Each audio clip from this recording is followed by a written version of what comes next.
Hey guys, it's Kevin from Kevin's Off-Road. Today we are going to look at one of our track bar conversions. This is what we use to get rid of death wobble on the XJ Cherokee and the ZJ Grand Cherokee, and we've been using it for a lot of years. Seems to work really well. I'm going to show you all the components that are involved. First off, we have the lower end that goes down onto the axle side. You've got a jam nut that goes on over it, and then this threads into this main bar here. Now this bar, you'll notice, does not have, it has an open end here. It does not have a bushing like the normal track bar would. This is an aftermarket track bar. This is a JKS bar. This one is mounted from the bottom side of the track bar bracket onto the Jeep there. This piece goes up through the bottom of this bracket here. You can see the little hole left over. This bracket's been modified with this extra piece down below. We do that for two reasons. One, it keeps the cost down for you guys, but most importantly, you'll see this rib on the back side of this bracket here. What that does is this mounts to the frame here. You have two bolts that come up from the bottom and two bolts that come in from the side. When the Jeep turns left and right, the axle moves left and right, and the track bar's job is to keep it positioned so that it doesn't move. So if you do not have this rib on the back side of this thing, what happens is this bracket actually bends like this. There's some aftermarket brackets on the market that they just bend, and then you still have death wobble problems. So this is very important and key to a good solid design.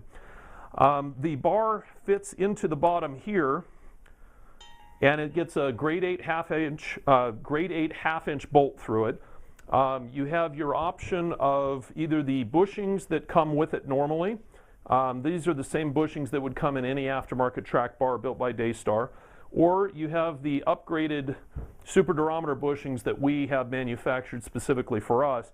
This is an exclusive Kevin's Off-Road. You can't get this anywhere else. I'll show you the difference. If you squeeze this, you may be able to see on camera how it mushrooms out a little bit. If I squeeze this one, no mushrooming. So this is about a 60 or so durometer bushing. This is like a 45 or so. So this one's approximately, what is that, 33% stiffer.